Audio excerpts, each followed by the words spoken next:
KTO Radio présente À haute voix, la lecture intégrale des œuvres spirituelles majeures. Aujourd'hui, le mystère des Saints Innocents de Charles Péguy.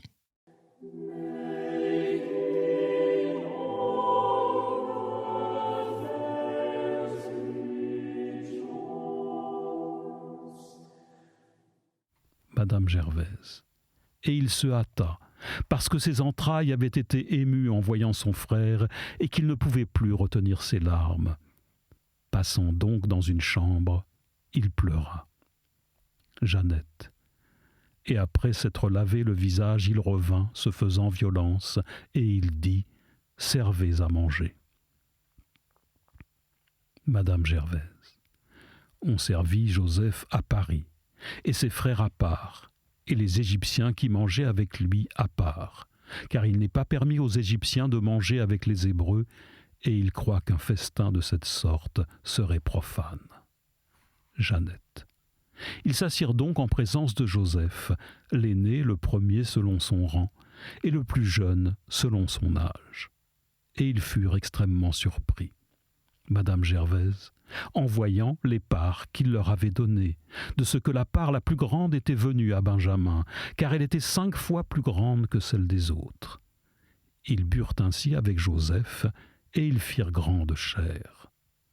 Or Joseph donna cet ordre à l'intendant de sa maison et lui dit « Mettez dans les sacs de ces personnes autant de blé qu'ils en pourront tenir, et l'argent de chacun à l'entrée du sac. Et mettez ma coupe d'argent à l'entrée du sac du plus jeune, avec l'argent qu'il a donné pour le blé. » Cet ordre fut donc exécuté. Et dès le matin, on les laissa aller avec leurs ânes. Lorsqu'ils furent sortis de la ville, comme ils n'avaient fait encore que peu de chemin, Joseph appela l'intendant de sa maison et lui dit « Courez vite après ces gens, arrêtez-les et leur dites « Pourquoi avez-vous rendu le mal pour le bien ? La coupe que vous avez dérobée est celle dans laquelle mon Seigneur boit et dont il se sert pour deviner. Vous avez fait une très méchante action. » L'intendant fit ce qui lui avait été commandé, et les ayant arrêtés, il leur dit tout ce qui lui avait été ordonné de leur dire. Jeannette. Ils lui répondirent « Pourquoi mon Seigneur parle-t-il ainsi à ses serviteurs, et les croit-il capables d'une action si honteuse ?» Madame Gervaise. Nous vous avons rapporté du pays de Canaan l'argent que nous trouvâmes à l'entrée de nos sacs. Comment donc se pourrait-il faire que nous eussions dérobé de la maison de votre Seigneur de l'or ou de l'argent ? Jeannette. Que celui de vos serviteurs, Madame Gervaise, quel qu'il puisse être, de qui l'on trouvera ce que vous cherchez, meure, et nous serons esclaves de mon Seigneur. Jeannette. Il leur dit, oui, que ce que vous prononcez soit exécuté. Quiconque se trouvera avoir pris ce que je cherche sera mon esclave, et vous en serez innocent. Madame Gervaise. Ils déchargèrent donc aussitôt leur sac à terre, et chacun ouvrit le sien. Jeannette. Les ayant fouillés, du plus grand au plus petit, on trouva la coupe dans le sac de Benjamin. Madame Gervaise. Alors, ayant déchiré leurs vêtements et déchargé leurs ânes, ils revinrent à la ville. Jeannette. Judas se présenta le premier avec ses frères devant Joseph, qui n'était pas encore sorti du lieu où il était. Et ils se prosternèrent tous ensemble à terre devant lui. Madame Gervaise. Joseph leur dit « Pourquoi avez-vous agi ainsi ? Ignorez-vous qu'il n'y a personne qui m'égale dans la science de deviner les choses cachées ?» Jeannette. Judas lui dit « Que répondrons-nous à mon Seigneur ? Que lui dirons-nous et que pouvons-nous lui représenter avec quelque ombre de justice pour notre défense ? Dieu a trouvé l'iniquité de vos serviteurs. Nous sommes tous les esclaves de mon Seigneur, nous et celui à qui on a trouvé la coupe. » Madame Gervaise. Joseph répondit « Dieu me garde d'agir de la sorte, que celui qui a pris ma coupe soit mon esclave. Et pour vous autres, allez en liberté retrouver votre père. » Jeannette. Judas, s'approchant alors plus près de Joseph, lui dit avec assurance : « Mon Seigneur, permettez, je vous prie, à votre serviteur de vous adresser sa parole, et ne vous mettez pas en colère contre votre esclave, car après Pharaon, c'est vous qui êtes, Madame Gervaise, mon Seigneur. Vous avez demandé d'abord à vos serviteurs : avez-vous encore votre père ou quelque autre frère ? Et nous vous avons répondu : mon Seigneur, nous avons un père qui est vieux et un jeune frère qu'il a eu dans sa vieillesse, dont le frère qui était né de la même mère est mort. Il ne reste plus que celui-là, et son père l'aime tendrement. Vous dites alors à vos serviteurs : amenez-le-moi, je serai bien aise de le voir. Mais nous vous répondîmes : mon Seigneur, cet enfant ne peut quitter son père, car s'il le quitte, il le fera mourir. Vous dites à vos serviteurs : si le dernier de vos frères ne vient avec vous, vous ne verrez plus mon visage. Lors donc que nous fûmes retournés vers notre père, votre serviteur, nous lui rapportâmes tout ce que vous aviez dit, mon Seigneur. Et notre père nous ayant dit : retournez pour nous acheter un peu de blé, nous lui répondîmes : nous ne pouvons y aller. Si notre jeune frère y vient avec nous, nous irons ensemble. Mais à moins qu'il ne vienne, nous n'osons nous présenter devant celui qui commande. Il nous répondit : vous savez que j'ai eu 2 fils de Rachel, ma femme. L'un d'eux, étant allé au champ, vous m'avez dit qu'une bête l'avait dévoré, et il ne paraît plus jusqu'à cette heure. Si vous emmenez encore celui-ci et qu'il lui arrive quelque accident dans le chemin, vous accablerez ma vieillesse d'une affliction qui la conduira dans le tombeau. Si je me présente donc à mon père votre serviteur, et que l'enfant n'y soit pas, comme sa vie dépend de celle de son fils, lorsqu'il verra qu'il n'est point avec nous, il mourra, et vos serviteurs accableront sa vieillesse d'une douleur qui le mènera au tombeau. Que ce soit donc plutôt moi qui sois votre esclave, puisque je me suis rendu caution de cet enfant, et que j'en ai répondu à mon père en lui disant : si je ne le ramène, je veux bien que mon père m'impute cette faute, et qu'il ne me la pardonne jamais. Ainsi je demeurerai votre esclave et servirai mon Seigneur en la place de l'enfant, afin qu'il retourne avec ses frères. Car je ne puis pas retourner vers mon père sans que l'enfant soit avec nous, Jeannette. Joseph ne pouvait plus se retenir. Madame Gervaise. Joseph ne pouvait plus se retenir, et parce qu'il était environné de plusieurs personnes. Jeannette. Il commanda. Joseph ne pouvait plus se retenir, et parce qu'il était environné de plusieurs personnes, il commanda que l'on fît sortir tout le monde, afin que nul étranger ne fût présent lorsqu'il se ferait connaître à ses frères. Alors les larmes lui tombant des yeux, il éleva sa voix, qui fut entendue des Égyptiens et de toute la maison de Pharaon. Et il dit à ses frères : « Je suis Joseph, mon père vit-il encore ? Je suis Joseph. Je suis Joseph. Je suis Joseph. Je suis Joseph. Je suis Jésus, votre frère. Qu'attendez-vous ? Mon père vit-il encore ? »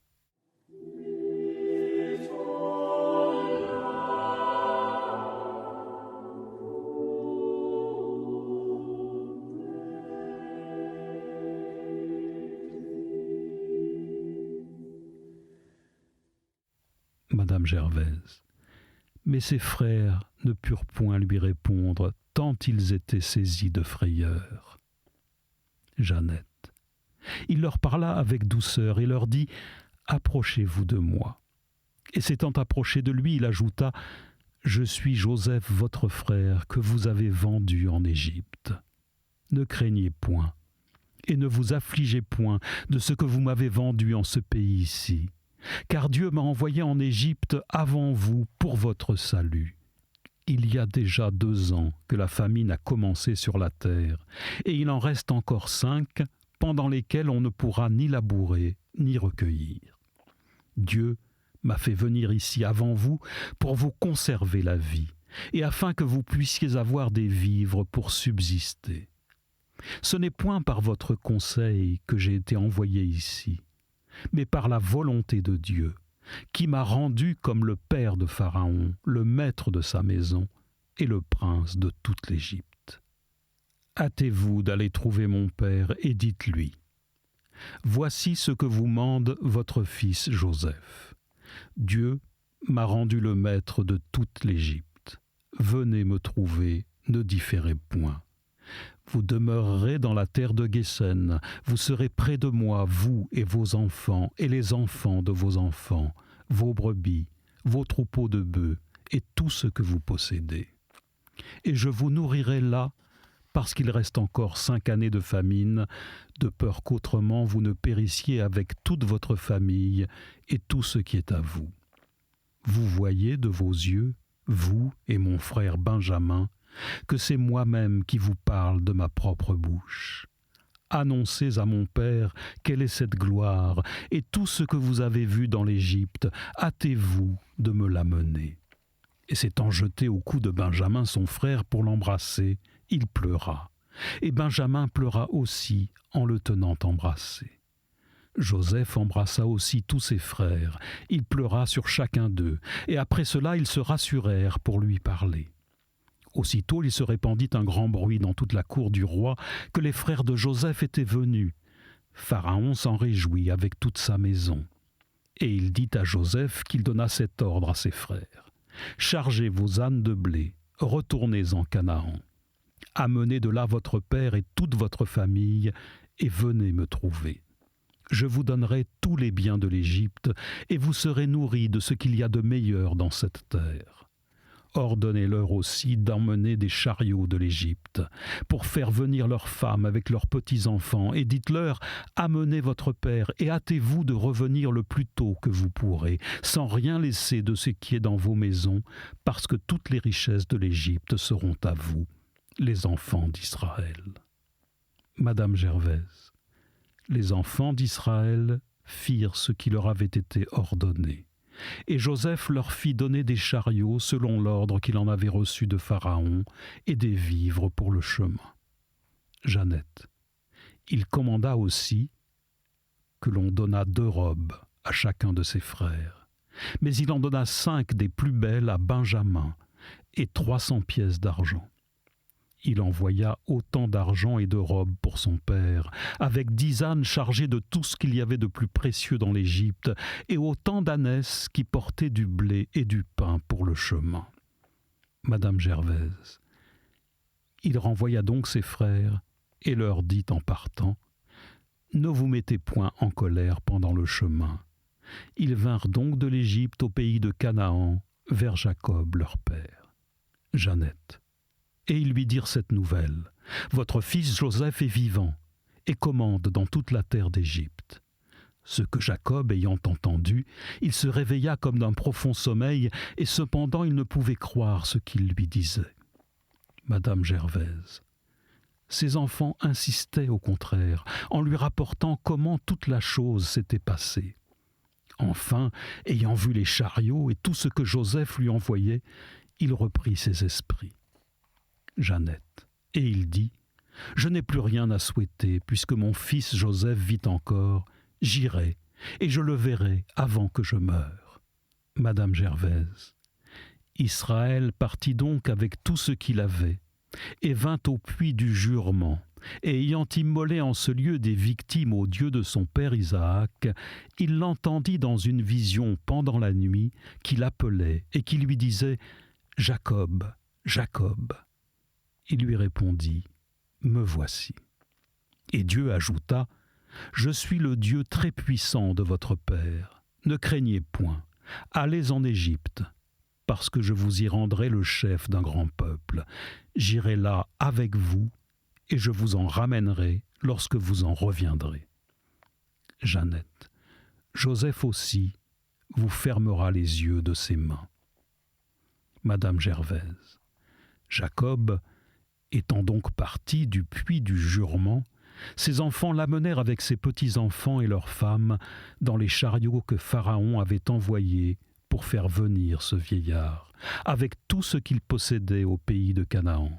Et il arriva en Égypte avec toute sa race, ses fils, ses petits-fils, ses filles, et tout ce qui était né de lui. Tous ceux qui vinrent en Égypte avec Jacob et qui étaient sortis de lui, sans compter les femmes de ses fils, étaient en tout 66 personnes, plus les 2 enfants de Joseph qui lui étaient nés en Égypte. Ainsi, toutes les personnes de la maison de Jacob qui vinrent en Égypte furent au nombre de 70. Jeannette. Or Jacob envoya Juda devant lui vers Joseph pour l'avertir de sa venue, afin qu'il vînt au-devant de lui en la terre de Guésen. Quand Jacob y fut arrivé, Joseph fit mettre les chevaux à son chariot et vint au même lieu au-devant de son père. Et le voyant, il se jeta à son cou et l'embrassa en pleurant. Jacob dit à Joseph : « Je mourrai maintenant avec joie, puisque j'ai vu votre visage et que je vous laisse après moi. » Madame Gervaise.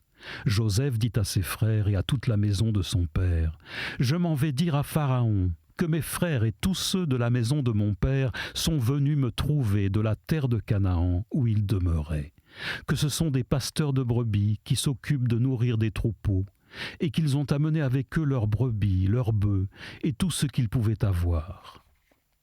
Et lorsque Pharaon vous fera venir et vous demandera quelle est votre occupation, vous lui répondrez : vos serviteurs sont pasteurs depuis leur enfance jusqu'à présent, et nos pères l'ont toujours été comme nous. Vous direz ceci pour pouvoir demeurer dans la terre de Goshen, parce que les Égyptiens ont en abomination tous les pasteurs de brebis. Joseph, étant donc allé trouver Pharaon, lui dit : « Mon père et mes frères sont venus du pays de Canaan avec leurs brebis, leurs troupeaux et tout ce qu'ils possèdent, et ils se sont arrêtés en la terre de Goshen. » Il présenta aussi au roi 5 de ses frères, et le roi leur ayant demandé : « À quoi vous occupez-vous » Ils lui répondirent : « Vos serviteurs sont pasteurs de brebis, comme l'ont été nos pères. Nous sommes venus passer quelque temps dans vos terres, parce que la famine est si grande dans le pays de Canaan qu'il n'y a plus d'herbe pour les troupeaux de vos serviteurs. Et nous vous supplions d'agréer que vos serviteurs demeurent dans la terre de Goshen. » Jeannette. Le roi dit donc à Joseph : « Votre père et vos frères vous sont venus trouver. » Madame Gervaise. Vous pouvez choisir dans toute l'Égypte. Faites-les demeurer dans l'endroit du pays qui vous paraîtra le meilleur, et donnez-leur la terre de Goshen. Que si vous connaissez qu'il y ait parmi eux des hommes habiles, donnez-leur l'intendance sur mes troupeaux. Joseph introduisit ensuite son père devant le roi, et il le lui présenta. Jacob salua Pharaon et lui souhaita toutes sortes de prospérité.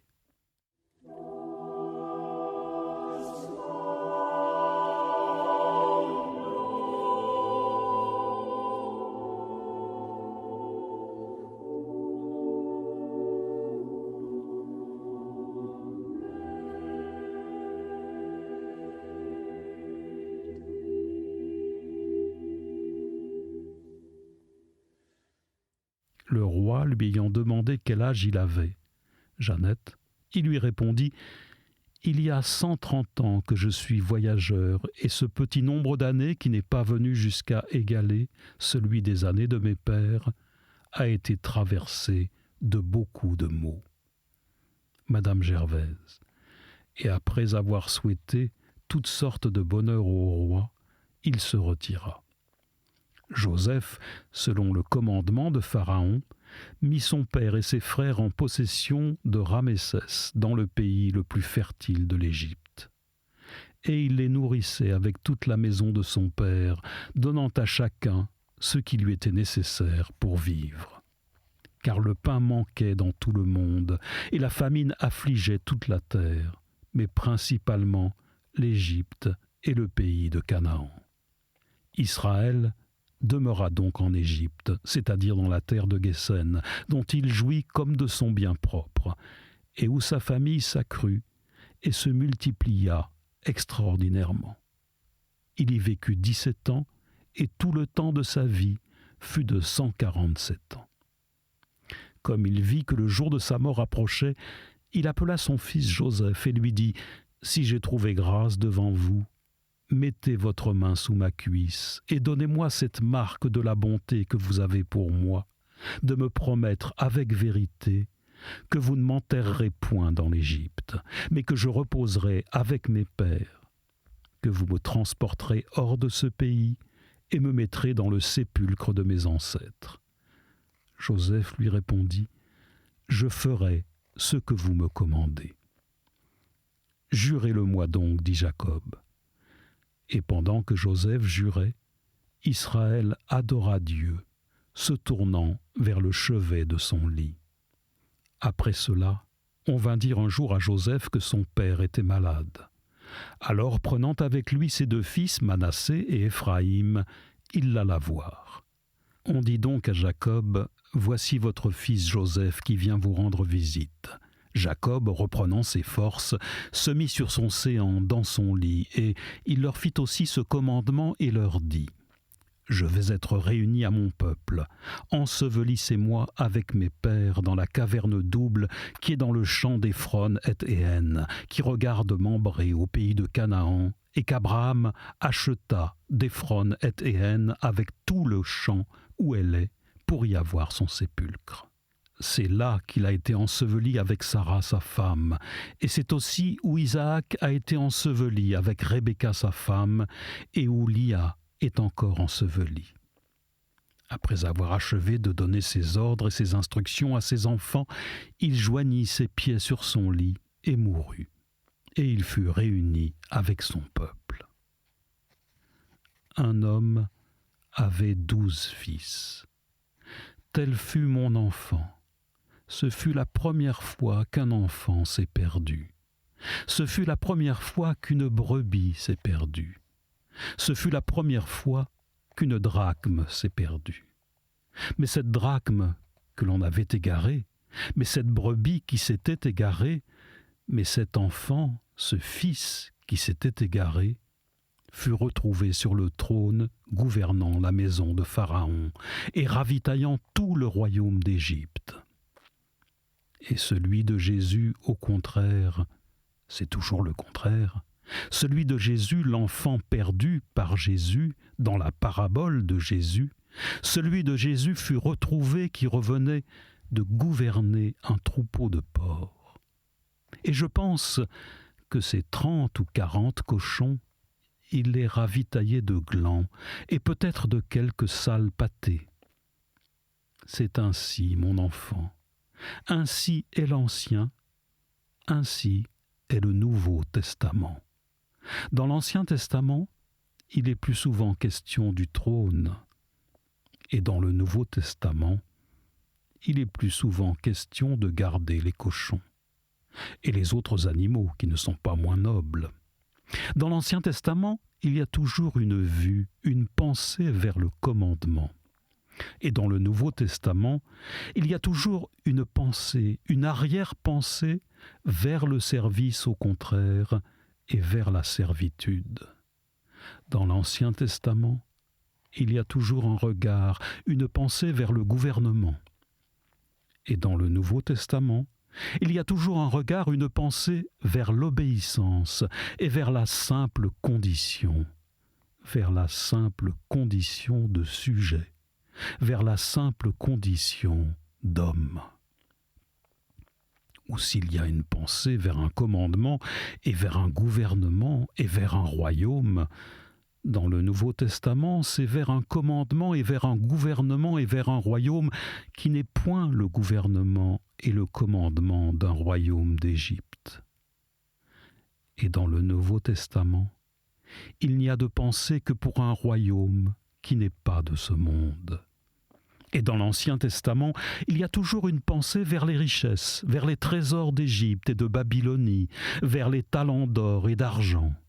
Et les richesses, et le trône, et le royaume, et le gouvernement, et le commandement sont présentés comme le couronnement. Dans le Nouveau Testament, il y a toujours une pensée. La pensée secrète est vers l'épreuve, et vers la misère, et vers la pauvreté. Et c'est elle l'épreuve, et c'est elle la misère, et c'est elle la pauvreté, qui est toujours présentée, qui est le fait et le couronnement. C'est elle qui est la dame et la très chère et la très sainte pauvreté. Dans l'Ancien Testament, on redoute toujours, il y a toujours une pensée de redoutement vers la famine de la faim. Dans le Nouveau Testament, on redoute toujours une autre faim inapaisée. Il y a toujours une pensée de redoutement vers une autre famine, d'une autre faim, car c'est une spirituelle famine, d'une faim spirituelle. C'était À Haute Voix, une émission de KTO Radio. Aujourd'hui, le mystère des Saints Innocents de Charles Péguy. Lecture, Michel Bonneton. Captation et réalisation, Aymeric Plouinec et Thibaut Dagalier. Une émission disponible en podcast sur ktoradio.com et sur l'application KTO Radio.